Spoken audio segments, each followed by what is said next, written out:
हमारे अंदर भगवान भी है, हमारे अंदर डेविल भी है। बहुत से लोग डेविल कार्ड से ना डर भी जाते हैं कि डेविल कार्ड आ गया क्या होगा पता नहीं। This is purely healing method जहाँ पर हम नेचर के साथ में ट्यून करते हैं। अगर हम विच क्राफ्ट की बात करते हैं तो विच क्राफ्ट में क्या होता है कि ओपन है, कोई डार्क साइड में जा सकता है, कोई वाइट साइड में जा सकता है, तो कोई रूल रेगुलेशन नहीं होता। तो बेसिकली विका हीलिंग में हम लोग ऑरा पे काम करते हैं and we use candles, crystals, herbs, oils, ये सब यूज करते हैं। आपको एक गुरु की जरूरत होती है। जब आप मैजिक कर रहे हो, आप नेचर की एनर्जीज के साथ में खेल रहे हो। नेक्स्ट मंथ जो है ये एक ऐसी ट्रांसफॉर्मेशन का मंथ है, या तो आप बुरी तरफ चले जाओगे या अच्छी तरफ चले जाओगे। लेकिन अगर आप किसी नशे में पड़ जाते हैं इस मंथ में तो वो बढ़ जाएगा आपके अंदर। रिलेशनशिप के लिए ये जो मंथ है, ये ऐसा मंथ है जब आप डिसीजन ले सकते हैं। अगर आपकी रिलेशनशिप में प्रॉब्लम आ रही है तो you are going to decide whether you want to be in relationship और whether you want to walk out. Red chillies के साथ में भी लोग करते हैं, और सरसों के तेल के साथ में भी किया जाता है। ये जो प्रोसेसेस होते हैं ना, ये इसको हम फोक मैजिक कहते हैं बेसिकली। क्योंकि बहुत सारी छोटी छोटी चीजें होती हैं हम लोग नहीं करते हैं, जिससे मनी ब्लॉकेजेस हो जाते हैं। अगर किसी ने कुछ हमारे ऊपर करा रखा है या करने की कोशिश करी है तो उसको कैसे स्पेल कास्ट में पता लगा सकते हो?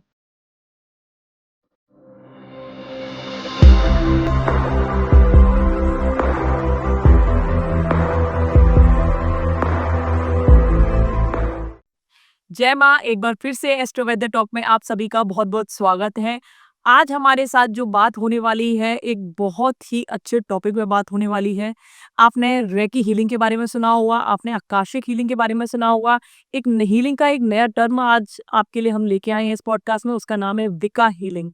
आज आप इस हीलिंग से जानेंगे कि किस तरीके से आप अपने रिलेशनशिप को ठीक कर सकते हैं, किस तरीके से आप अपने मनी प्रॉब्लम्स को ठीक कर सकते हैं। कहीं पे आपकी मनी ब्लॉकेजेस आ रही है तो आप कैसे इस हीलिंग के थ्रू आप उसको ठीक कर सकते हैं, मनी ब्लॉकेजेस हटा सकते हैं। और बहुत सारी रेमेडीज आप इसमें जानेंगे इस पॉडकास्ट में, तो बने रहिएगा। हमारे पॉडकास्ट में जो गेस्ट हैं वो हैं मधु कोटिया जी। वो एक रिनोन साइकिक हीलर हैं, विका हीलिंग इंस्टीट्यूट की फाउंडर हैं और 20 साल से ज्यादा इन्होंने अपनी अकल साइंसेज में दिए हैं। तो बने रहिएगा इस पॉडकास्ट पे, इस पॉडकास्ट को बिल्कुल भी मिस नहीं करिएगा। बहुत मजा आने वाला है आपको इस पॉडकास्ट में। तो चलिए शुरू करते हैं। नमस्कार मधु जी, स्वागत है आपका हमारे पॉडकास्ट पर। कैसी हैं आप? बहुत बढ़िया, आप कैसे हैं? मैं भी बहुत अच्छी हूँ। मधु जी, आपसे मैं आपका इंट्रोडक्शन जानना चाहूंगी। थोड़ा सा आप अपने बारे में मुझे बताइए। आपकी शुरुआत इसकी कैसे हुई? जो आप अकल साइंसेस की प्रैक्टिसेस करते हैं उनकी शुरुआत आपकी कैसे हुई? बेसिकली मैं बॉर्न साइकिक हूँ जी। और बचपन से ही मुझे चीज़ें नज़र आती थी, दूसरी डायमेंशंस की, स्पिरिट्स, गॉड्स, गॉडेसेस, ये सब एनर्जी मूवमेंट नज़र आता था मुझे। और काफ़ी चीज़ें ऐसी पता चलती थी लोगों के बारे में जो नॉर्मली नहीं पता होती हैं जी। तो यहीं से मेरा इंटरेस्ट डेवलप हुआ और मैं धीरे-धीरे लोगों को हेल्प करती रही और हील करती रही। एंड लेटर ऑन बड़े होने के बाद मुझे लगा, जब मैं जॉब भी कर रही थी तो मुझे लगा कि अब इसको प्रोफ़ेशनली करना चाहिए, क्योंकि काफ़ी टाइम तक जब मैं जॉब कर रही थी, मैंने इंजीनियरिंग करी हुई है जामिया मिल्लिया इस्लामिया से। तो मैं जॉब कर रही थी, लेकिन जॉब के साथ में बहुत लोग आते थे मेरे पास में, और फिर दोनों चीज़ों को हैंडल करना थोड़ा-सा मुश्किल हो जाता था। तो मुझे लगा कि मुझे अब एक चीज़ चूज़ करनी होगी। Then I chose healings and उस टाइम पे मैंने फिर जॉब छोड़ दिया एंड जी। Then I opened my institute, एमशज़ैम institute of tarot and divination and big India school of magic and occult sciences. यहाँ पर टैरो सिखाना शुरू किया मैंने और हीलिंग मोडालिटीज़ सिखानी शुरू करी, प्लस जो लोग मेरे पास आते थे उनको हेल्प करती। ओके। जैसे आपने विका इंडिया बताया, आपका जो ये स्कूल है, तो जो विका क्या है ये? अब मैं इसके बारे में समझना चाहूँ थोड़ा सा। विका जी बेसिकली वेगनिज्म का एक पार्ट है, बहुत ही नया बात है ये जी। और this is purely healing method जहाँ पर हम नेचर के साथ में ट्यून करते हैं अपने आप को जी। और मदर अर्थ को यूज़ करके, हम हर्ब्स को यूज़ करके लोगों को हील करते हैं, लोगों की हेल्प करते हैं, मैनिफेस्टेशन करते हैं और वाइट मैजिक करते हैं। एंड विक्का जो है वो नॉर्मल विचक्राफ्ट से अलग हो जाता है, क्योंकि विक्का में हम लोग अंडर अ ओथ होते हैं कि हम किसी का बुरा नहीं करते हैं, और जो भी हम करते हैं वो 3 टाइम्स वापस जाता है। ये हमारा रूल होता है विक्का का, और उसे हम फॉलो करते हैं। अगर हम विचक्राफ्ट की बात करते हैं तो विचक्राफ्ट में क्या होता है कि ओपन है, कोई डार्क साइड में जा सकता है, कोई वाइट साइड में जा सकता है, तो कोई रूल रेगुलेशन नहीं होता। लेकिन विक्का में हम लोग ओथ लेते हैं और हम लोग याद रखते हैं अपने रूल्स को, एंड ये harm none do what you will. मतलब विका में जो है आप व्हाइट मैजिक में डील करते हैं। हाँ, विक्का की रेड है एंड ये harm none do what you will, यानी कि आप अपने कंफर्ट के लिए, अपनी खुशी के लिए, अपनी हीलिंग के लिए आप कुछ भी कर सकते हैं, लेकिन किसी का हार्म नहीं होना चाहिए। और इसी रूल को सारे विक्टर्स फॉलो करते हैं। That makes Wicca little separate from the other business. जी, अगर जैसे किसी को कोई रिलेशनशिप में इश्यू आ रहा है तो उसके लिए आप विका हीलिंग में किस तरीके से फॉलो करते हो? देखिए, अब रिलेशनशिप में इश्यू आ रहा है तो सबसे पहले तो उनकी एनर्जी समझनी पड़ती है, जानना पड़ता है कि एक्चुअली में क्या प्रॉब्लम आ रही है, फिर उसके ऊपर काम किया जाता है। किसी का पास्ट लाइफ ब्लॉकेज हो सकता है, किसी का प्रेजेंट लाइफ में ये इशू हो सकता है, और किसी का एंसेस्ट्रल इशू हो सकता है, जो डिपेंडिंग ऑन दैट हम लोग हीलिंग करते हैं, हम लोग काउंसलिंग करते हैं, और स्पेल कास्टिंग भी करते हैं, और ये सारी मोडालिटीज को यूज करके हम लोग इस सोल्यूशन देते हैं। तो हीलिंग में आप किस तरीके से हीलिंग करते हैं? आप इसका थोड़ा-सा प्रोसीजर मुझे बताइए, किस तरीके से आप उसमें डील करते हैं क्लाइंट्स के साथ? देखिए, मैं ना बहुत सारी मोडालिटीज को मिक्स करके हीलिंग करती जी। तो बेसिकली विका हीलिंग में हम लोग ऑरा पे काम करते हैं, we use candles, crystals, herbs, oils, ये सब यूज करते हैं। But along with that I also invoke angels का, आर्कएंजल माइकल एंड आर्कएंजल्स को इन्वोक करके मैं काम करती हूँ जी। Plus I also work with some gods and goddesses. तो उनकी भी इन्वोकेशन की जाती है डिपेंडिंग ऑन कि क्या नीड है, जो इंसान जिसकी मैं हीलिंग कर रही हूँ उसकी नीड क्या है, उसके हिसाब से इन्वोकेशंस करते हैं। और क्रिस्टल थेरेपी में उनको सॉल्यूशंस दिए जाते हैं, वाइट मैजिक स्पेल किए जाते हैं, और ऑरा पे काम किया जाता है, एनर्जी को क्लींस किया जाता है कि, और उससे हीलिंग होती है। ओके, तो विका हीलिंग जो है कितनी डिफरेंट है स्पेल कास्टिंग से? देखिए, जो विका में स्पेल कास्टिंग है that is part of healing only, क्योंकि हम विका में जो भी स्पेल कास्टिंग करते हैं वो कुछ ना कुछ हील करने के लिए ही करते हैं। So it is a higher level of healing, you can call it, or it is a higher level of prayer when we talk about spell casting. So healing में हम energies पे काम करते हैं, aura पे काम करते हैं. Along with that, we also light candles. We also use crystals. So इसका एक combination बना के हम healing करते हैं. ये दोनों कनेक्टेड है अपन, विका और स्पेल कास्टिंग दोनों कनेक्टेड है जब Spell casting is a part of Wicca. Part of विका। ओके, स्पेल कास्टिंग भी जैसे आप करते हैं तो स्पेल कास्टिंग का क्या प्रोसीजर रहता है आपका? किस तरीके से करते हैं स्पेल कास्टिंग में? क्या बोलूँ इसमें? स्पेल्स मतलब किस तरीके से स्पेल्स करते हैं, क्या-क्या चीज़ें यूज़ करते हैं स्पेल्स में आप? अ, थोड़ा-सा या फिर आप अपने हमारे व्यूअर्स को ये समझाइए स्पेल कास्टिंग क्या होता है? स्पेल कास्टिंग में जब आप अपनी पूरी एनर्जी को यूटिलाइज करके, आप एक स्पेस क्रिएट करके वहाँ पर कैंडल्स के साथ में एनर्जीज को इन्वोक करके आप अपनी जो विश होती है, जो उसके लिए एनर्जी क्रिएट करते हो, और वो जब मैनिफेस्ट होती है तो उस मैनिफेस्टेशन को क्रिएट करने के लिए जो हम करते हैं उसको स्पेल कास्टिंग कहते हैं। सो विश फुलफिलमेंट के लिए, हीलिंग के लिए, कुछ बैनिशिंग के लिए भी स्पेल कास्टिंग यूज की जाती है। जैसे कोई प्रॉब्लम चल रही है, कोई तकलीफ है, कोई एविल आई है, जिंक्स है, तो उसको बैनिश भी किया जाता है स्पेल कास्टिंग में। तो बेसिकली कैंडल्स, क्रिस्टल्स, ऑयल्स, ये तो 3 बेसिक होते ही हैं। इसके अलावा और भी बहुत सारे टूल्स हम यूज़ करते हैं स्पेल कास्टिंग। किसी के ऊपर इविल आई है तो उसमें स्पेल कास्टिंग में आप क्या रेमेडी किस तरीके से प्रोसीजर फॉलो करते हैं? क्या रही देखिए, स्पेल कास्टिंग कोई ऐसी चीज़ नहीं है कि मैं किसी को बताऊँ कि आप कैंडल जलाओ और हो जाएगा। स्पेल कास्टिंग का एक प्रोसेस होता है, अट्यूनमेंट होती है उसमें, और उस तरह से उसमें सिखाया जाता है। आपको एक गुरु की ज़रूरत होती है। जब आप मैजिक कर रहे हो, आप नेचर की एनर्जीज़ के साथ में खेल रहे हो, तो आपको एक सपोर्ट की ज़रूरत होती है, गाइडेंस की ज़रूरत होती है, टीचर की ज़रूरत होती है। तो इस तरह से मैं कभी नहीं किसी को बताती कि आप ऐसा करो कि आप ये कैंडल जला लो, ये ऑयल डाल लो और आपको रिजल्ट मिल जाएगा। ईविल आई को रिमूव करने के लिए हीलिंग प्रोसेसेस होते हैं, हम वो हीलिंग प्रोसेसेस करते हैं। उसके अलावा नॉर्मल जो लोग कर सकते हैं, जैसे सॉल्ट ले लिया और सॉल्ट से आपने 7 बार ऐसे एंटी क्लॉकवाइज वार लिया, तो इस तरह की ईविल आई रिमूवल करते हैं। और अदरवाइज जो हम करते हैं वो हम स्पेल कास्टिंग के साथ करते हैं, बट उसमें हम उसको सिखा सकते हैं जो स्पेल कास्टिंग का स्टूडेंट है और जो अट्यूनमेंट ले रहा है। ऐसे हम नहीं बोलते कि आप ये कैंडल जलाओगे तो ये हो जाओ। कुछ जनरल रेमेडीज आप देना चाहें जैसे मनी ब्लॉकेजेस के लिए होते हैं या रिलेशनशिप के लिए होते हैं, कुछ जनरल रेमेडीज आप जो दे पाओ? देखो एविल आई जो है एक ऐसी चीज है जो सबको होती है जी, नजर सबको लगती है। Even if you are under a protection shield आपको नजर लगती है, क्योंकि जिन लोगों के साथ आप कनेक्टेड हो उनके साथ आपकी कॉर्ड्स कनेक्टेड है, वहां से आपको नजर लग रही है। ठीक है, तो इविल आई सबको लगती है। तो जिस तरह हम घर से रोज झाड़ू लगाते हैं, सफाई करते हैं, ऐसे ही ईविल आई का एक प्रोसेस होना चाहिए कि आपको हमेशा रोज अगर आप अपने ऑरा को क्लीन करते रहोगे जी, तो वो ईविल आई स्ट्रांग नहीं होती। तो मैं नॉर्मली सजेस्ट करती हूँ कि आप सी सॉल्ट बेबिंग करो।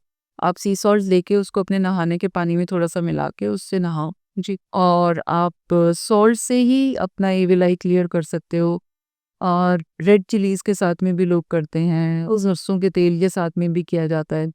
अ, ये जो प्रोसेसेस होते हैं ना, ये इसको हम फोक मैजिक कहते हैं बेसिकली। आप हर खानदान में, हर फैमिली में एक अलग तरीके से नजर उतारेगा, तो आप उसको फॉलो कर सकते हो और वो आपको काफी मदद भी करेगी, क्योंकि आपका उस पर बिलीफ है। तो आप उससे अपनी नजर उतारें, और अगर बहुत ज्यादा ईविल आई हो गया तो किसी काउंसलर की, किसी विक्कन प्रीस्ट की या किसी हीलर की मदद लेनी जरूरी होती है। ओके। और अगर हम मनी की बात करते हैं, मनी ब्लॉकेजेस की बात करते हैं, तो सबसे पहले तो अपने पर्स में नोट ठीक से रखिए। ओके। क्योंकि बहुत सारी छोटी छोटी चीजें होती हैं हम लोग नहीं करते हैं, जिससे मनी ब्लॉकेजेस हो जाते हैं। ऐसे टेढ़े मेढ़े मोड़ के नोट रख दिए, एक सीधा रखा हुआ है, एक उल्टा रखा हुआ है, छोटे पीछे रखे हुए हैं, बड़े आगे रखे हुए, एक तरीके से लक्ष्मी की इज्जत करेंगे तभी लक्ष्मी आपके पास आई, ऐसे नहीं आएगी। तो सबसे पहले तो ये प्रैक्टिकल चीजें ठीक करिए मनी ब्लॉकेज के लिए। और उसके बाद में आप लक्ष्मी मंत्र कर सकते हैं मनी ब्लॉकेज के लिए जी। मनी कैंडल्स बनाते हैं हम लोग जी, जिनको स्पेल कास्टिंग के साथ तैयार किया जाता है, ताकि एक आम जनता उसे जला सके, एक आम आदमी उसे जला सके। उसमें उनको स्पेल नहीं करना, उसे सिर्फ जलाना है।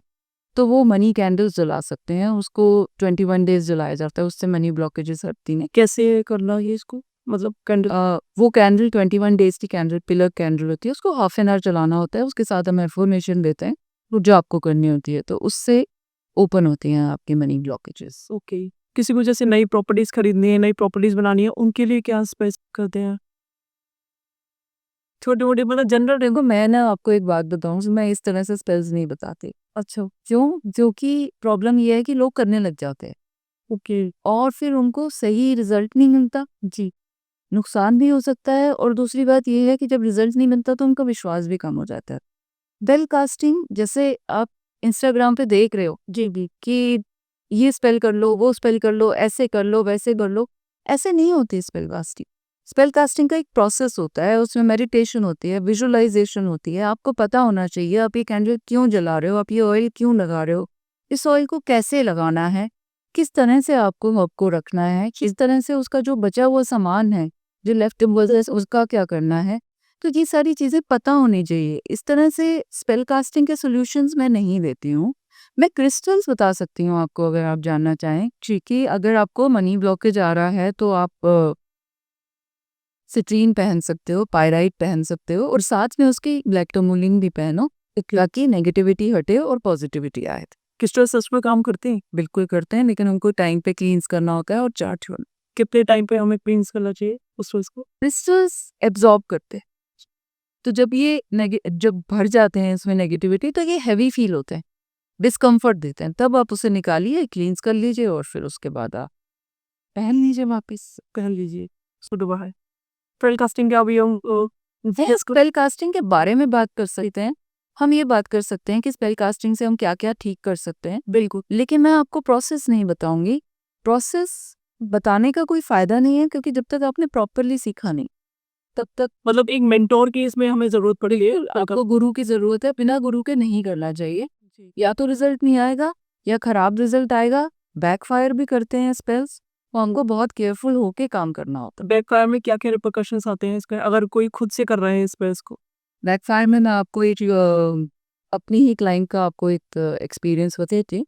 मेरे पास एक क्लाइंट आई थी, वो शी वांटेड टू कंसीव, तो प्रेगनेंसी नहीं हो रही थी, तो उन्होंने कहीं इंटरनेट से पढ़ के प्रेगनेंसी का स्पेल कर लिया जी। एंड उसके बाद में कुछ रिजल्ट नहीं आया। वो डॉक्टर के पास गई तो पता चला कि उनकी ओवरीज ब्लॉक हो गई। वो बैकफायर कर गया था उनको spell, because she didn't know how to do it. उसमें किसको इन्वोक करना है, क्या करना है, उन्होंने बस पढ़ा और कर लिया। तो वो बैकफायर कर गया था, और वो बैकफायर किया हुआ जो स्पेल होता है उसको ठीक करने के लिए आपको कई बार कई साल लग जाते हैं ठीक करने में। मुझे 3 साल लगे थे उनको पूरी तरह से उनकी एनर्जी को ठीक करने में, ताकि वो कंसीव कर पाए। तो स्पेल बैकफायर कर सकते हैं अगर आप ठीक से ना करें तो। आपको केयरफुल होके करना चाहिए।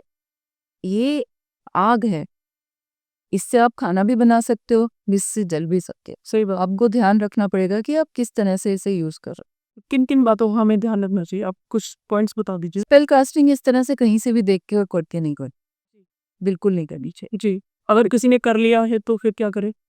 और ना करें। और ना करें। और अपने आप को ग्राउंड करें, अपने आप को क्लींस करें, अपने आप को बैलेंस करें, ताकि कोई नेगेटिव रिपरकशन ना आए। जी, और सबसे बड़ी इम्पोर्टेंट बात कि आप किसी भी ऐसी एनर्जी को इन्वोक ना करें। घर की जैसे एनर्जी, जैसे बहुत से लोगों के घर में बहुत सारी नेगेटिव एनर्जीज इकट्ठी हो जाती हैं, ऑरा बहुत खराब हो जाता है, तो उसको क्लेंज करने के लिए हम स्पेल कास्टिंग में क्या कर सकते हैं? देखिए, नॉट एग्जैक्टली स्पेल कास्टिंग, पर हाँ, आप इसको बोल सकते हो स्पेल कास्टिंग। और एक ब्लैक कैंडल जला सकते हो जी।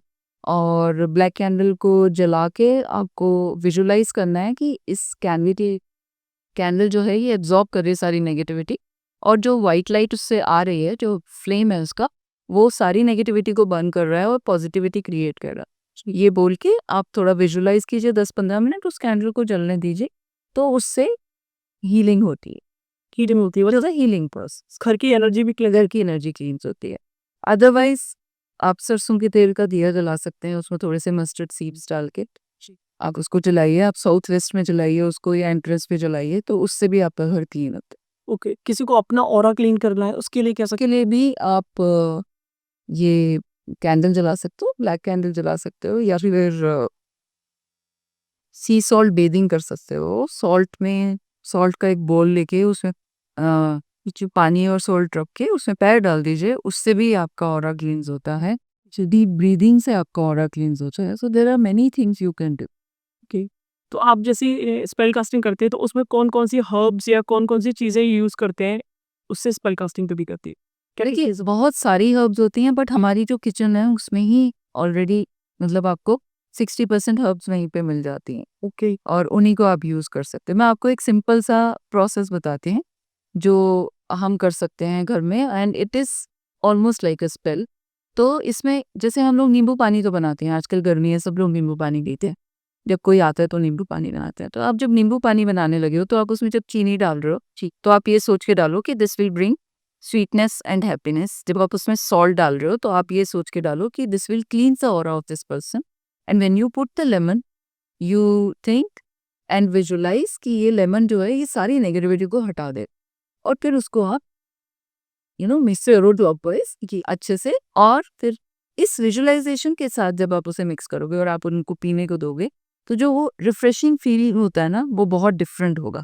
बिकॉज ये किचन विचरी का पार्ट है। जी। जो लोग किचन में फूड के साथ में मैजिक करते हैं, उसका ही एक पार्ट है।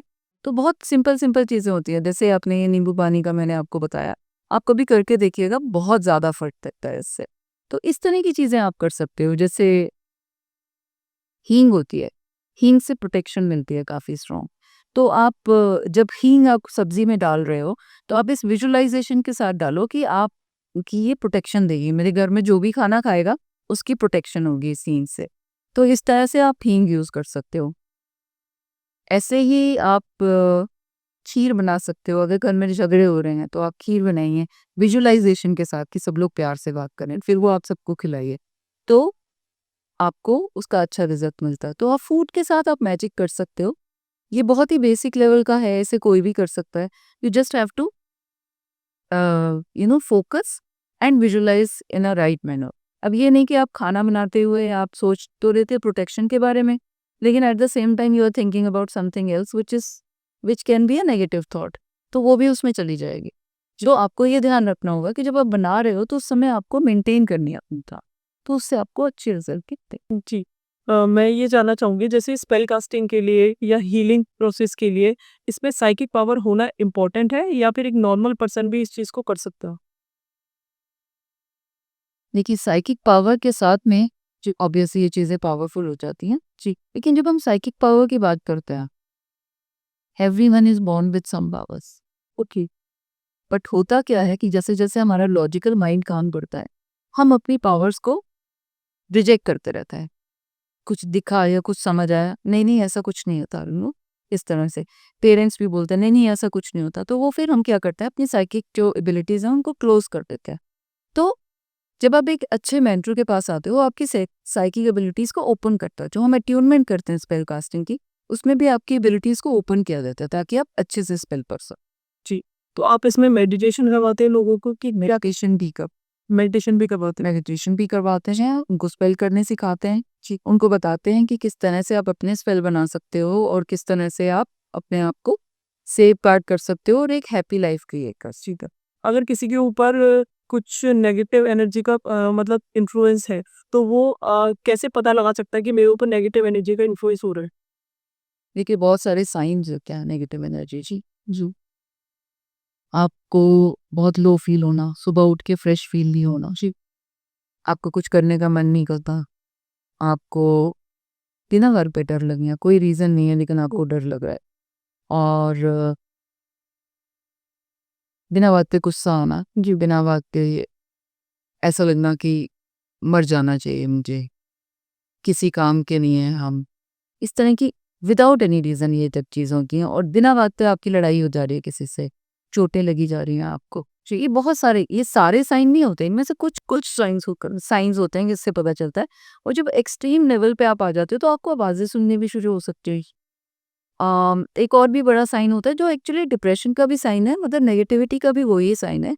You don't feel like going for bath, आपका नहाने का मन नहीं करता। तो ये भी एक बहुत बड़ा साइन होता है नेगेटिविटी का।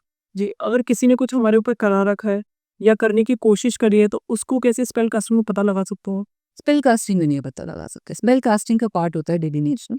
जब कोई एक इंसान हमारे पास आता है तो हम पहले उसे चेक करते हैं, उसका ऑरा रीडिंग किया जाता है, या तो हम क्लेरोवेंटली चेक करते हैं या फिर हम टैरो कार्ड से चेक करते हैं, और चेक करके हम बताते हैं कि ये प्रॉब्लम है आपको, और फिर उसका सोल्यूशन दिया जाता है। तो spell casting is solution based, spell casting is not divination. Spell casting से हम पता नहीं लगा सकते क्या हो रहा है, स्पेल कास्टिंग से जो हो रहा है उसे बेटर कर सकते हैं, उसे ठीक कर सकते हैं। जी, विचक्राफ्ट जो होता है वो भी स्पेल कास्टिंग के अंडर ही आता है या विचक्राफ्ट अलग है? विचक्राफ्ट के अंडर स्पेल कास्टिंग है। विचक्राफ्ट के अंडर स्पेल क्राफ्ट, विचक्राफ्ट के बारे में आप मुझे थोड़ा समझाइए, क्या होता है ये विचक्राफ्ट? बेसिकली क्राफ्ट है जहाँ पर हम 5 एलिमेंट्स के साथ में काम करते हैं। हम मैजिक करते हैं, हम गॉड्स एंड गॉडेसेस को इन्वोक करते हैं। जी, विचक्राफ्ट में लोग दूसरी तरह की एंटिटीज़ के साथ भी काम करते हैं। जी, डिपेंडिंग ऑन कि उनका पाथ क्या है, क्योंकि विचक्राफ्ट एक बहुत बड़ा अम्ब्रेला है जिसके अंदर बहुत सारी चीज़ें आती हैं। जैसे विक्का आता है, ब्रूडिज़्म आता है, शेमनिज़्म आता है, ये सारी चीज़ें विचक्राफ्ट के अंडर ही आती हैं। तो डिपेंडिंग ऑन कि आप कौन-सा पाथ फॉलो कर रहे हो, उसके हिसाब से आप काम करते हो विचक्राफ्ट में। एंड बेसिकली विचक्राफ्ट का मतलब है you are attuned with the nature, you are connected with the nature, you are connected with the 5 elements and the divine, you are a balanced person, and because you are connected and attuned, you are able to manifest and create whatever you want. Okay, इसमें intention का कितना बड़ा role रहता है witchcraft में? Intention हर चीज़ के लिए important होती है, और विदाउट इंटेंशन आप स्पेल कास्टिंग भी नहीं कर सकते, और इंटेंशन जितनी डिस्टर्ब की आपके अच्छा आपको रिजल्ट। जी, इसमें कोई मंत्र भी होते हैं, मंत्र पढ़े जाते हैं या फिर नॉर्मल हम लोग क्या करते हैं? देखिए डिफेंड करते हैं। अब जैसे अब यहाँ इंडिया में स्पेल कास्टिंग सिखा रही हैं, तो लोग जो हैं वो विकन गॉड्स एंड गॉडेसेस के साथ काम नहीं करते, और उन्हें इंडियन गॉड्स एंड गॉडेसेस के साथ काम। जी, तो अगर आप काली माता के साथ काम कर रहे हो तो काली का मंत्र आप जाप कर सकते हो स्पेल कास्टिंग में, या किसी भी गॉड या गॉडेस जिसके साथ भी आप काम कर रहे हो उनका मंत्र चैंट कर सकते हो। लेकिन अगर आप दूसरे गॉड जो हमारे विकन गॉड्स हैं तो उनके अलग इनकेंटेशंस होती हैं, उनको हम बताते हैं। बट ज़्यादातर लोग मैं उन लोगों को सजेस्ट भी करती हूँ कि आप अपने गॉड्स एंड गॉडेसेस के साथ में ही शुरुआत में काम करो, क्योंकि आपका ऑलरेडी उनके साथ कनेक्शन है, तो आपको अच्छे रिजल्ट नहीं। मैंने सुना है वुडू के बारे में भी, तो विचक्राफ्ट के अंदर वुडू भी आता है? वुडू भी आती है, वुडू भी आती हुडू भी आता है। हुडू और वुडू के बारे है। इवन एक तरह से तंत्रा भी विचक्राफ्ट में ही आ जाएगा, क्योंकि तंत्रा भी तो क्राफ्ट ही है। ओके, तो उसको भी विचक्राफ्ट कह सकते हैं। कोई भी जब हम मदर नेचर की एलिमेंट्स के साथ में काम कर रहे हैं और मैजिक क्रिएट कर रहे हैं तो वो विचक्राफ्ट के अंदर में आ जाता है। तो हम कह सकते हैं कि तंत्रा भी विचक्राफ्ट के अंडर में ही आता है। लेकिन विचक्राफ्ट का भी एक्चुअली नाम जो है ये थोड़ा-सा खराब हो रखा है, क्योंकि लोगों को पता नहीं है कि विचक्राफ्ट एग्ज़ैक्टली क्या होता है। तो एक ज़माने में जो साइकिक वुमन होती थी, वो हीलिंग करती थी और उनको वाइस वुमन बोला जाता था। और सब लोग उनके पास जाते थे सारी प्रॉब्लम्स को लेकर। उस समय विचक्राफ्ट या विच वर्ड क्रिएट नहीं हुआ था। लेकिन फिर बाद में जब क्रिश्चियनिटी डेवलप होने लगी, तो उन्होंने देखा कि सब लोग तो वाइस वुमन के पास चले जाते हैं, तो चर्च में कोई नहीं आ रहा, हमसे कोई नहीं मिल रहा, तो उनको अपने धर्म को बढ़ाना था थोड़ा-सा।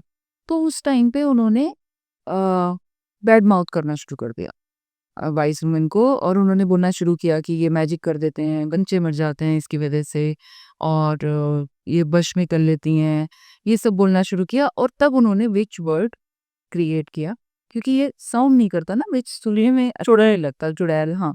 तो उन्होंने विच वर्ड क्रिएट किया और विचेस बोलना शुरू किया, और तब से विचक्राफ्ट बोला जाता है। बट अदरवाइज ये एक क्राफ्ट है, एक नेचर का क्राफ्ट है। It is a spiritual path, because सिर्फ मटीरियलिस्टिकली नहीं, आप स्पिरिचुअली भी एनहेंस कर सकते हो अपने आप को with this craft.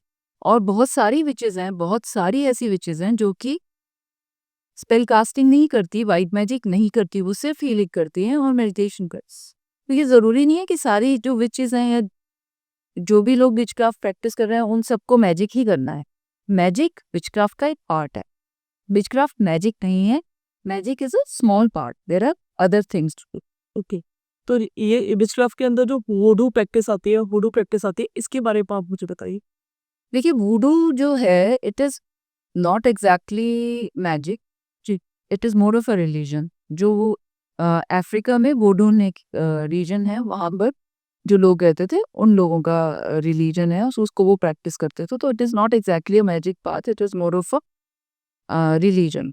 And hoodoo is a magical path, जो कि जब स्लेव्स को अफ्रीका से अमेरिका में लेके गए थे और वहां पर ले जाकर उनको जबरदस्ती क्रिश्चियन बना दिया गया, तो उन्होंने वो ऑलरेडी क्राफ्ट जानते थे, अफ्रीकन क्राफ्ट जानते थे, तो उन्होंने उस क्राफ्ट को और क्रिश्चियनिटी को, बाइबल में से बहुत सारी चीज़ों को मिक्स करके एक नया उन्होंने मैजिक क्रिएट किया, जिसको उन्होंने हुडू रूट वर्क बोला। और वो उसमें अपने जो उनके मास्टर होते थे उनको मैनिपुलेट करते थे ताकि उनकी लाइफ थोड़ी कंफर्टेबल हो सके। तो hoodoo is magic, voodoo is, voodoo में बहुत सारा मैजिक है, लेकिन voodoo exactly is not magic path, it is more of a religion.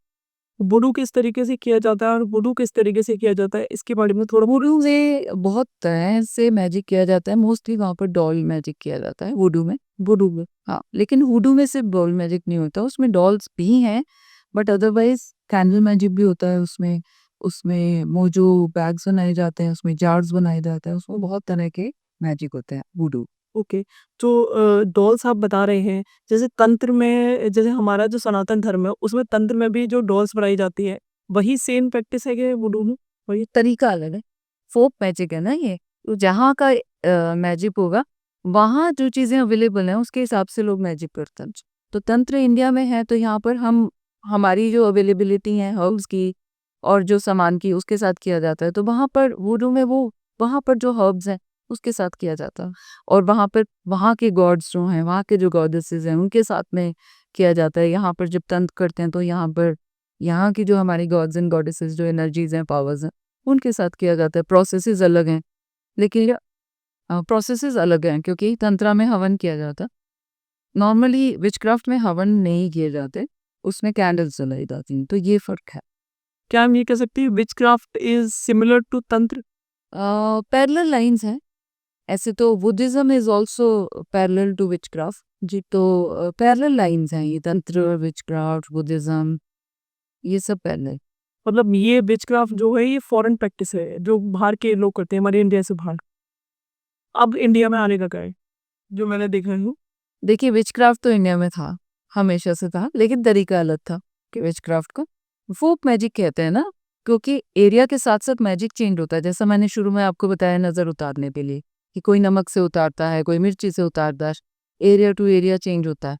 तो ऐसे ही ये सब फोक मैजिक होते हैं। तो इंडिया में बहुत पुराना विचक्राफ्ट है, और वो पर कैंडल्स नहीं जलाते, तो यहाँ दिए जलाते हैं, क्योंकि यहाँ पर दिए अवेलेबल होते हैं, यहाँ कैंडल्स नहीं है। तो दिए जलाते थे, लेकिन ऑब्वियसली यहाँ पे जैसे जादू टोना बोलते हैं या जिसको यू नो ऊपरी चीज़ें बोलते हैं, ये सब तो मैजिक ही था, ठीक है। तो विचक्राफ्ट का ही पार्ट है ये।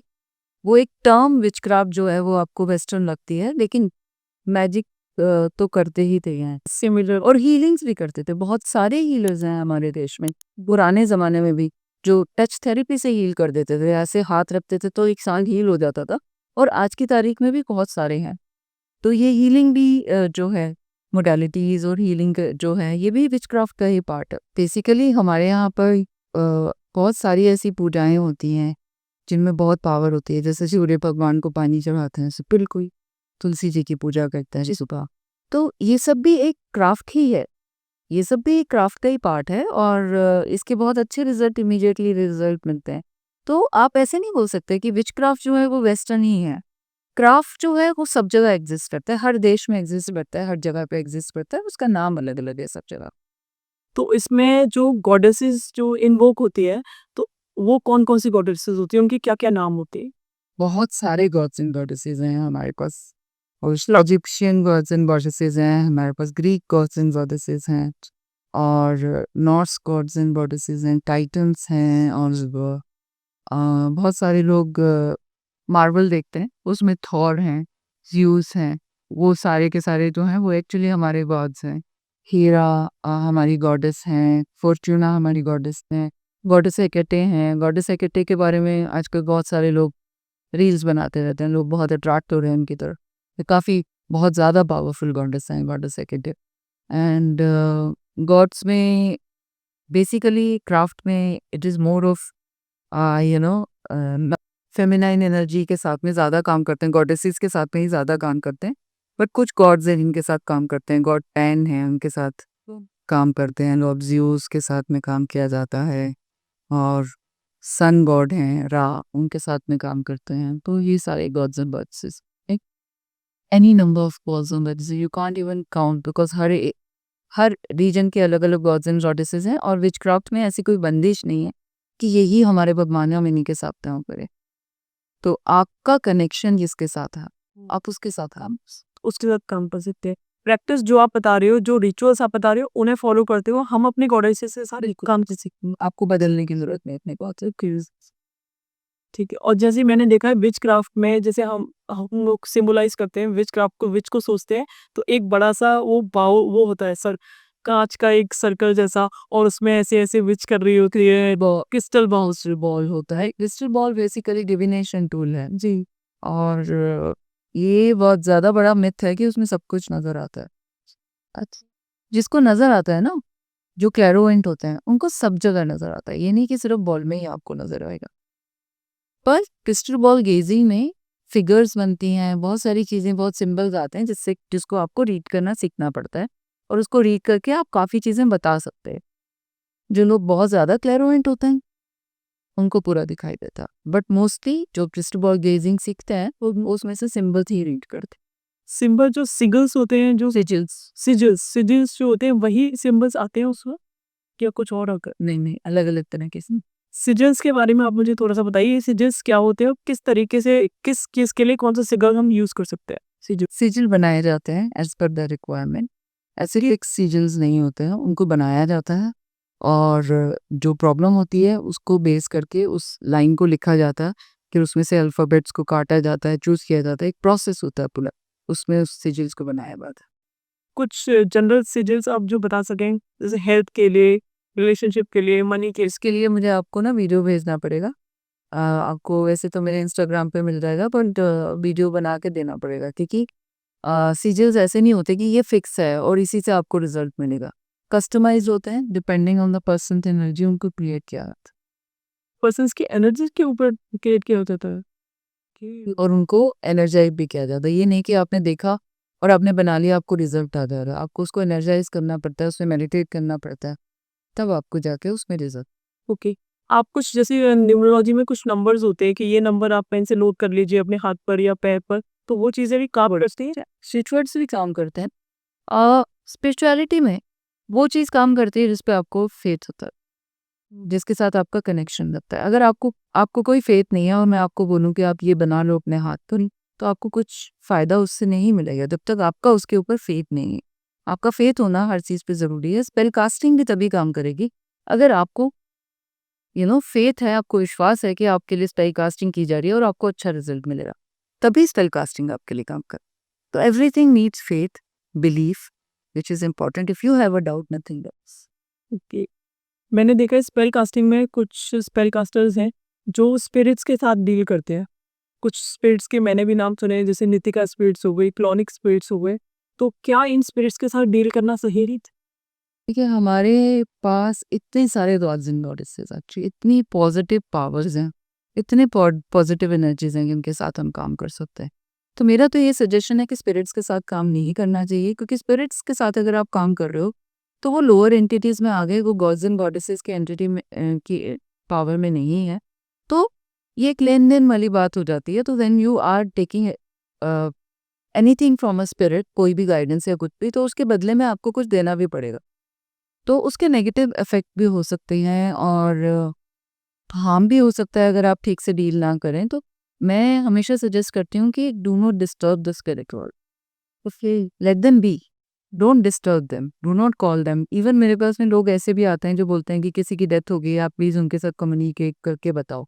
तो मैं उनको वो भी यही सजेस्ट करती हूँ कि जो चले गए हैं उनको शांत होने दो, उनको जाने दो, उनको अपने रास्ते पे जाने दो, उनको मत बुलाओ। Don't disturb the spirit world. आप अपने फ्रीक्वेंसी में रहिए, स्पिरिट्स को अपनी फ्रीक्वेंसी में रहने दीजिए और ये दुनिया बहुत अच्छे से चल सकती है। अगर वो व्हील आप ब्रेक करते हैं तो आपको काफ़ी नुकसान भी हो सकता है। कि अगर आप स्पिरिट के साथ कनेक्ट कर रहे हैं और आप जिस स्पिरिट को बुला रहे हैं उसकी जगह कोई नेगेटिव एंटिटी आ गई, तो उसको हैंडल करना आपके लिए मुश्किल हो जाएगा, उसे वापस भेजना आपके लिए मुश्किल हो जाएगा और काफ़ी सारे इश्यूज हो सकते हैं। It is always good to work with gods, goddesses and angels rather than working with spirits. Okay. क्या इस वजह से ये किया जाता है स्पिरिट्स के साथ काम, जो मैं समझ पा रही हूँ कि वो जल्दी हमारा जो चीज़ें मैनिफेस्ट करते हैं, इसलिए? हाँ, आपको जल्दी से रिजल्ट मिल जाएगा, लेकिन उसके बदले में आपको कुछ देना भी तो पड़ेगा उनको। ओके। और स्पिरिट्स को आप पूरी तरह से कंट्रोल तो नहीं कर पाओगे, तो वो आपको नुकसान भी कर सकते हैं। अगर उनमें इतनी पावर है कि वो आपको वो दे सकते हैं जो आपको चाहिए, तो वो आपको हार्म भी कर सकते हैं। एंड स्पिरिट्स को बॉडी चाहिए, उसके पास बॉडी नहीं है, तो वो आपकी बॉडी यूज़ कर सकती हैं, आपसे कुछ भी ऐसा करवा सकती हैं जो आप ना करना था। तो वो आपका ऑरा ब्रेक कर सकती हैं और अगर आपका ऑरा ब्रेक कर लिया तो आपको पजेस भी कर सकते हैं। It is always good to keep a distance. Always invoke your gods and goddesses. They protect you, they guide you, they give you what is right for you. ज़रूरी नहीं है कि जो आपकी चाहत है वो आपके लिए सही है। इसीलिए भगवान से जब हम कुछ मांगते हैं तो हमें हमेशा नहीं मिलता। और जब 4-5 साल बीत जाते हैं और हम पीछे मुड़ के देखते हैं तो हमें पता चलता है कि अगर वो चीज़ हमें मिल गई होती तो कितना नुकसान होता। लेकिन उस समय नहीं दिखता। लेकिन जो गॉड है, जो डिवाइन बीइंग्स हैं, उनको पता है वो हमें वही देंगे जो हमारे लिए अच्छा है।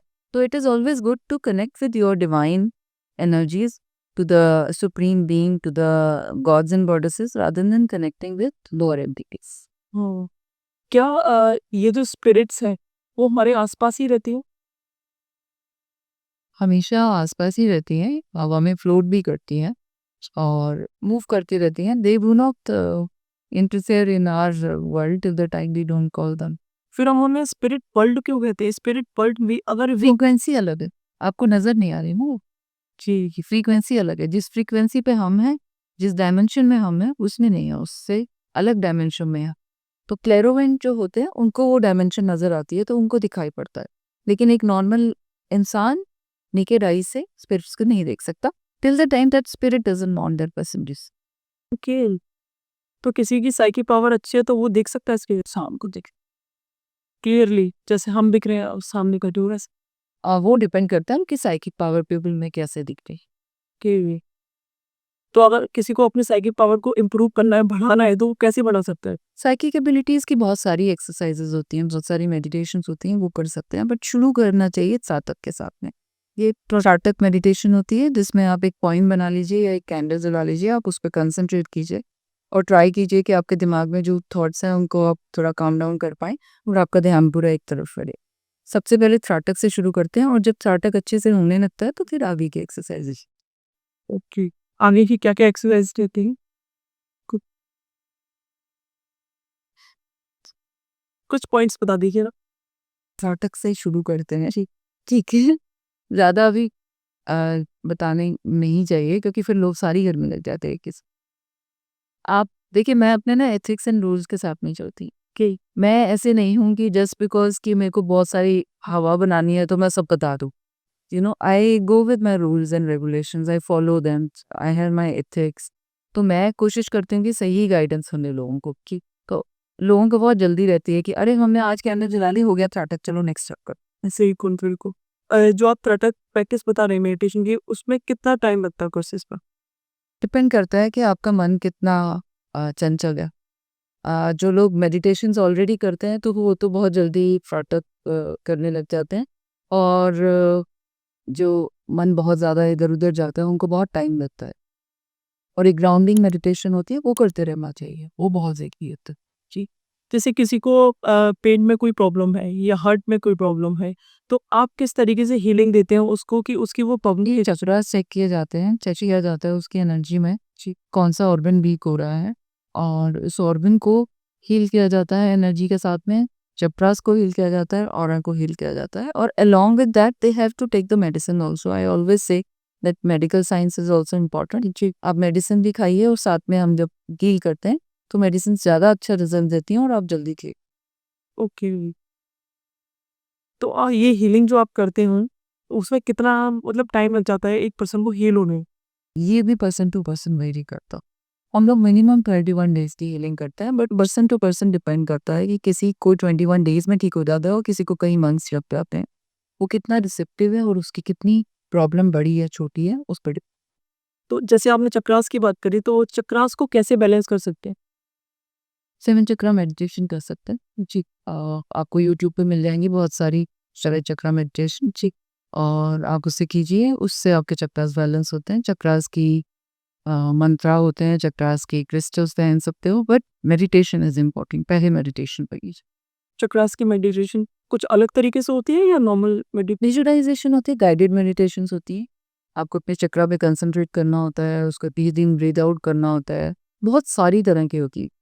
But you will have to work on your chapters. 2-2 minute अगर आप सारे चैप्टर पे रोज काम करो तो आपके चैप्टर्स बैलेंस रहते थोड़ा सा आप बताइए इसके बारे में, कैसे कर सकते हैं? मतलब कौन से चक्र के लिए क्या मतलब? हैं। आपको सिंपली आप डीप ब्रीदिंग ही कर सकते हैं। अगर आप 3-3 डीप ब्रीदिंग आप हर चक्रा के लिए कीजिए, और आप जब इनहेल कर रहे हैं तो विजुअलाइज की विजुअलाइज। जब आप इनहेल कर रहे हैं तो आप विजुअलाइज कीजिए कि आप व्हाइट लाइट इनहेल कर रहे हैं, और वो व्हाइट लाइट जो वो उस पर्टिकुलर चक्रा पे जा रही है, and then you are exhaling all the negativity and imbalances. हर चक्रा पे 3-3 ब्रीथ अगर आप करते हैं, रोज करते हैं, तो आपके चक्रा बैलेंस होता है। जैसे कि जो नए व्यूअर्स हैं जिनको नहीं पता कुछ भी चक्रास के बारे में, तो हम वो कैसे विजुअलाइज करेगा उसको, चक्रास को कैसे करे? थोड़ा सा तो अगर आपको अपनी बॉडी के ऊपर काम करना है तो आपको अपने बारे में जानना होगा, अपनी एनर्जी बॉडी के बारे में जानना होगा। 7 चक्रास कहाँ पे लोकेटेड हैं, वो क्या करते हैं, तो ये आपको थोड़ा सा जानना बहुत ज़रूरी है। आप ऐसे डायरेक्टली नहीं कर सकते, और अगर आप डायरेक्टली करना चाहते हो तो आप सिंपली 5 मिनट्स डीप ब्रीदिंग करो और कुछ मत करो, अगर आपको नॉलेज नहीं है। जी। और ये स्पेल कास्टिंग में चक्रास का कितना रोल रहता है? हर चीज़ में आपके चक्रास और आपके ऑरा का रोल रहता है। आपकी एनर्जी कैसी है उसी के हिसाब से आपको रिजल्ट मिलते हैं। कि तो आप थोड़ा-सा इसके चक्रास के बारे में आप बताएँगे कि मतलब कौन से कलर का कौन चक्रा होता है, कौन-सा? बहुत बेसिक में हो जाएगा, थोड़ा कोई नहीं, बता दीजिए। ये बहुत बेसिक हो जाएगा। अगर कोई देखता है इसके बारे में आप बता दीजिए, ये कोई नए व्यूअर है जिसको नहीं पता है, तो कुछ उसको मिलेगा ही इससे। ठीक है। तो सबसे पहला होता है रूट चक्रा। रूट चक्रा को बेसिक चक्रा भी बोलते हैं, रेड कलर होता है, और ये आपकी एंड ऑफ द स्पाइन पे होता है। उसके बाद में the second chakra is called sacral chakra. Sacral chakra आपकी नाभि से 2 इंच नीचे होता है, ऑरेंज कलर का होता है। एंड इसके बाद आपका सोलर प्लेक्सस होता है, जो आपके डायफ्राम पे होता है यहाँ पर, और येलो कलर का होता है ये चक्रा। इसके बाद में हार्ट चक्रा होता है आपका ग्रीन कलर का, and then you have throat chakra exactly here, and blue colour का होता है। Then third eye blue colour की होती है, and then you have crown chakra over here which is white और वायलेट कलर। जब हमें मेडिटेशन करनी है तो इन जो चक्रास के कलर्स हैं उन पर हमें फोकस करना है। देखिए, to when you are a beginner you don't have to think about the colours, आप बस वाइट लाइट के साथ ही कीजिए। ओके। जब आप थोड़ा सीख जाएं, जब आपको याद हो जाए, तो उसके बाद में आप कलर्स के साथ कीजिए, नहीं तो आप गाइडेड मेडिटेशन कीजिए। गाइडेड मेडिटेशन में वो बता रहे होते हैं आपको कि अब क्या सोचना है, अब क्या विजुअलाइज करना है, आप उसको फॉलो कीजिए, तो वेरी सिंपल। ओके। जैसे मैंने देखा है हीलिंग प्रैक्टिसेस में मोस्टली लोग एक बाउल लेकर के उसके चारों ओर वो रिंग मतलब वो करते हैं। एक बाउल के साथ साउंड। हील स्कूल्स जी, जी। बाउल्स उसका क्या मतलब होता है? वो साउंड हीलिंग के लिए यूज होता है, जो साउंड से भी जो वाइब्रेशंस क्रिएट होती हैं उससे हीलिंग होती है, उससे एनर्जी क्लियर होती है, उसी को यूज किया जाता है। तो उसको कैसे यूज़ किया जाता है? किस वजह से यूज़ किया जाता है? क्लींजिंग के लिए ही उसको यूज किया जाता है, किसी भी तरह की क्लींजिंग, नेगेटिविटी हटाने के लिए। जब वाइब्रेशन क्रिएट होती है तो उससे नेगेटिव एनर्जी हटती है, चाहे आपके ऑरा में हो, आपके चक्रास में हो, या आपके घर में। आप घर में भी कर सकते हैं, आपका घर क्लींस करने के लिए। आप देखेंगे कि हम लोगों के जो घरों में मंदिर बने होते हैं, वो उसमें घंटी होती है, जी। तो इसको बजाते हैं, हाँ, वाइब्रेशन होती है, तो उससे क्लींस होता है। ठीक है, तो वही चीज़ है, बट वो बोल है, उसको आप इस तरह से चलाते हो, लेकिन वही चीज़ है, वही वाइब्रेशन होती है जिससे कि क्लींजिंग। ओके, ये कब आप क्लाइंट्स पे कब यूज़ करते हैं इस चीज़ को, साउंड हीलिंग को?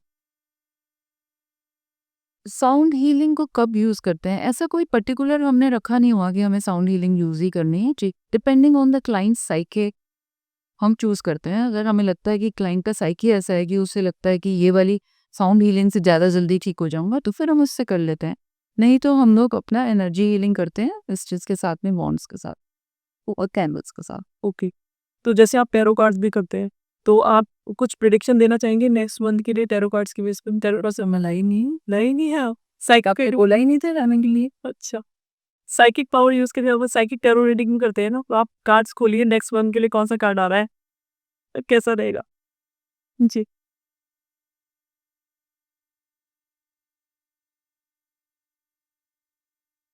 नेक्स्ट मंथ जो है ये एक ऐसी ट्रांसफॉर्मेशन का मंथ है, या तो आप बुरी तरफ चले जाओगे या अच्छी तरफ चले जाओगे।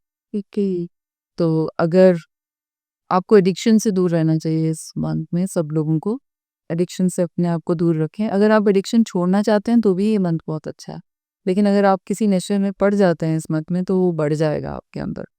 और आपको अपनी ग्रीड पे काम करने की ज़रूरत है इस मंथ में। बेसिकली ये इनर सेल्फ को जानने का मंथ है, जहाँ पर आपको जानना है कि आपके अंदर आपका जो डार्कर सेल्फ है उसको आपने कैसे ही। ओके, कौन-सा कार्ड आया है? डेविल।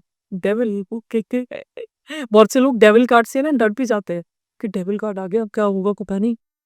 लोग डेथ कार्ड से भी डर, डेथ कार्ड से भी डर जाते हैं। पर ऐसा कुछ है नहीं है। डेविल कार्ड है, डेविल तो हमारे अंदर ही होता, राइट। तो हमारे अंदर भगवान भी है, हमारे अंदर डेविल भी है जी।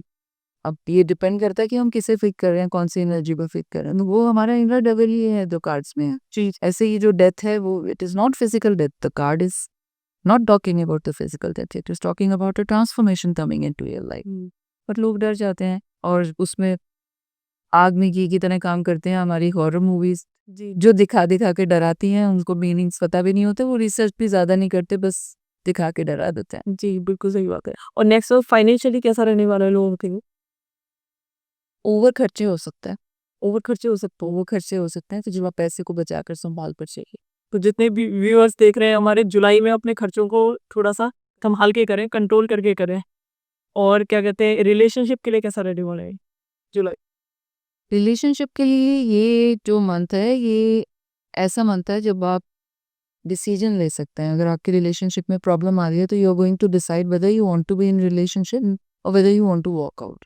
सो ये डिसीजन मंथ है आपके लिए, अगर आप अपनी रिलेशनशिप को ठीक करना चाहते हैं या आप इससे वॉकआउट करना चाहते हैं, ये गुड है। ओके, सो मेरे पास एक मदर एंड सन आए थे, and they actually came for a tarot reading, and then the mother started talking to me that you do some magic or healing, कि उसका जो सन था वो गे था, कि तो शी वांटेड कि उसको हील करके आप ठीक कर। तो this was very strange for me. मैं उनको समझाने की कोशिश तो कर रही थी कि ये नहीं बदलता। वैसे आजकल लोग बहुत ओपन हो गए, ये मैं जब की बात कर रही हूँ, आज से 10 साल पुरानी बात कर रही हूँ, तब इतना ज़्यादा ओपन नहीं थे लोग। लेकिन एक ऐसी चीज़ है जिसे आप बदल नहीं सकते। लेकिन उसकी मदर बिल्कुल ये मानना नहीं चाहती थी, and she was like suppressing the son like anything so that he doesn't tell anybody that he is gay. तो that was a very weird experience because मैंने उनको काफ़ी समझाने की कोशिश करी बट उनको समझ नहीं आया। तो इस तरह से भी कई बार लोग आ जाते हैं, जो वो सुनना चाहते हैं, जो उनका मन है। वो सच नहीं जानना चाहते, उनको बस वही सुनना है और वो अपना साइकिक बदलते रहेंगे जब तक उनको वो आंसर ना मिल जाए जो उन्हें सुनना है। तो ऐसे बहुत सारे लोग आ जाते हैं लेकिन जब आप एक साइकिक के पास जा रहे हो या आप एक टैरो रीडर के पास जा रहे हो, इट इज़ इम्पोर्टेंट कि आप ओपन माइंड लेकर जाओ। तभी आपको सही इन्फॉर्मेशन मिलेगी और सही गाइडेंस मिलेगी। अगर आप अपने दिमाग में एक चीज़ बना के गए हो कि नहीं यही ठीक है मेरे लिए, मुझे तो बस एक बार पूछना है, बस वो एक बार बोल देंगे ठीक है जी, तो हम आगे बढ़ेंगे। तो ऐसे में तो it is better not to go to a psychic. आप अपना डिसीजन खुद लीजिए। तो इस तरह के कुछ केसेस हो जाते हैं जहाँ पर लोग अब एक्सेप्ट नहीं करना चाहते कि हुँ। और कोई बहुत अच्छा केस आपके पास आया हो, आपको लगा अरे वाह! ये तो बहुत मेरे पास एक सिज़ोफ्रेनिया का केस आया था जिसमें हीलिंग करी है मैंने। 3 साल हीलिंग हुई करनी पड़ी उनकी। वो सफ़र कर रहे थे for almost a decade. Uh, लेकिन वो बहुत डेडिकेटेड थे and he wanted to be alright. तो हम लोगों ने रेगुलर हीलिंग्स करी उनकी 3 साल तक और उनका सिज़ोफ्रेनिया ठीक हो गया, उनकी मेडिसिन्स बंद हो गई और आज तक वो बिल्कुल ठीक हैं। ठीक, so this was a very good experience क्योंकि काफ़ी ज़्यादा प्रॉब्लमेटिक केस था वो। जी, काफ़ी इल्यूसिव थे वो, इसी तरह से बात करते रहते थे, कुछ-कुछ दिख रहा है और इस तरह से। तो उसको व्हील किया हमने, उनकी व्हील बहुत वीक हो रखी थी, उस व्हील को हमने थोड़ा रिपेयर किया है, हील किया है and he became a normal person and living a normal life. तो इस तरह के केसेस देख के काफ़ी अच्छा लगता। पॉज़िटिविटी मिलती है कि लोग हील हो रहे हैं, ठीक हो रहे हैं हमारे इससे प्रैक्टिस। अच्छा, आपकी जो हीलिंग प्रैक्टिस है, सबसे ज़्यादा समय किस मतलब हीलिंग में लगा है आपको? कब से ज़्यादा इसमें टाइम लगा हो? देखिए, कुछ हीलिंग्स तो ऐसी होती हैं जो बार-बार शुरू करनी पड़ती हैं, कुछ अ, प्रॉब्लम्स ऐसी होती हैं, कुछ फिज़िकल एलिमेंट्स भी ऐसी होते हैं जिसमें हम थोड़े दिन के लिए हीलिंग करते हैं और फिर रोकते हैं, फिर हमें दो फिर से पेशेंट आ जाते हैं क्योंकि healing is like a medicine जो हम खा रहे हैं, मगर हमारे अंदर कुछ चीज़ों को चेंज करने की ज़रूरत है। जब एक इंसान अपना थॉट प्रोसेस पे काम नहीं करता और अपने आप को बेटर करने की कोशिश नहीं करता, तो उसकी प्रॉब्लम बार-बार वापस आती रहती है। तो ऐसा कई बार होता है कि बार-बार वो सेम प्रॉब्लम लेकर वापस आ जाते हैं क्योंकि they are not working on themselves. Like I have a client I had a client जो उनको थोड़ा-सा प्रॉब्लम हुआ था, ब्लैक मैजिक का इश्यू था। तो हम लोगों ने उनका ब्लैक मैजिक रिमूव कर दिया and he became very okay, very fine and but उनको बहुत ज़्यादा अच्छा लगता था लोगों को बताना कि मुझे ब्लैक मैजिक होता है, मुझे ब्लैक मैजिक होता है। एंड वो बोल-बोल के मुझे ऐसा होता था, मुझे वैसा होता था। वो एनर्जी उन्होंने फिर से क्रिएट कर ली अपने अंदर, वो पेन, वो तकलीफ फिर से क्रिएट कर ली। Went to another person for cleansing. फिर वहाँ से सैटिस्फैक्शन नहीं हो रही है कि नहीं मैं तो ठीक ही नहीं हो रहा। उन्होंने अपना साइकिल ही ऐसा बना लिया, उनको हमेशा ही लगता रहता है कि मेरे ऊपर कोई ब्लैक मैजिक कर रहा है। और ऐसे केसेस में काउंसलिंग की ज़रूरत होती है, लेकिन वो इंसान अगर ओपन नहीं है तो वो बार-बार हीलिंग के लिए आएगा। थोड़े दिन वो ठीक हो जाएगा, फिर वो बोलेगा कि नहीं मेरे पे फिर से कुछ हो गया, अब भी सही करो। तो इस तरह के लोग भी होते हैं। तो मैं हमेशा जब भी मेरे पास लोग हीलिंग के लिए आते हैं, तो I do counselling also because that is also important. आपको अपना जो इनर सेल्फ है उसको हील करना बहुत ज़रूरी है, अपने थॉट प्रोसेस को बेटर करना ज़रूरी है।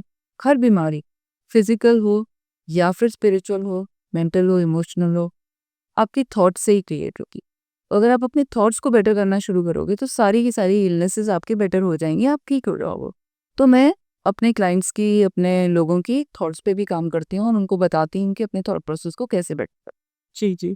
जैसे आप पीएलआर से शिफ्ट भी लेती, पीएलआर भी करते, तो पास्ट लाइफ रिग्रेशन की कब ज़रूरत पड़ती है आपकी?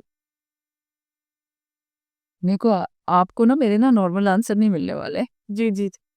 तो बेसिकली पीएलआर मैं तभी करती हूँ जब क्लाइंट चाहते हैं कि पीएलआर किया जाए। बट मोस्टली हम लोग जो पास्ट लाइफ इश्यूज होते हैं उनको हील करते हैं with the healing processes. But कुछ होते हैं जो जानना चाहते हैं क्या हुआ था, they want to experience it, तब हम पीएलआर करते हैं। ओके। मतलब जब अगर किसी का पास्ट से चली आ रही है वो चीज़, तब आप करेंगे उसको? हाँ करेंगे, लेकिन पास्ट लाइफ हीलिंग्स भी होती है। पास्ट तो लाइफ अगर कोई, बहुत सारे लोग होते हैं बहुत वल्नरेबल होते हैं, they are not ready to see कि क्या हुआ था, उन्होंने क्या गलत कर दिया था, वो तो खुद ही अपने इतने वल्नरेबल हो रखे होते हैं कि पता नहीं हमारे कौन से बुरे कर्म हैं जो हमारे साथ ऐसा हो रहा है। तो ऐसे इंसान को अगर मैं रिग्रेशन करके उसे पीछे दिखाऊंगी तो वो काफ़ी परेशान हो जाएगा। तो ऐसे इंसान को रिग्रेशन नहीं करते, यही लिखी करता। जी, बिल्कुल सही। मधु जी, बहुत अच्छा लगा आपसे बात करके और इतनी सारी चीज़ें हमें हीलिंग के ऊपर जानी आपसे और विचक्राफ्ट के ऊपर जानी, स्पेल कास्टिंग के ऊपर जानी। बहुत अच्छा लगा मधु जी, आप हमारे पॉडकास्ट पे आए। धन्यवाद जी।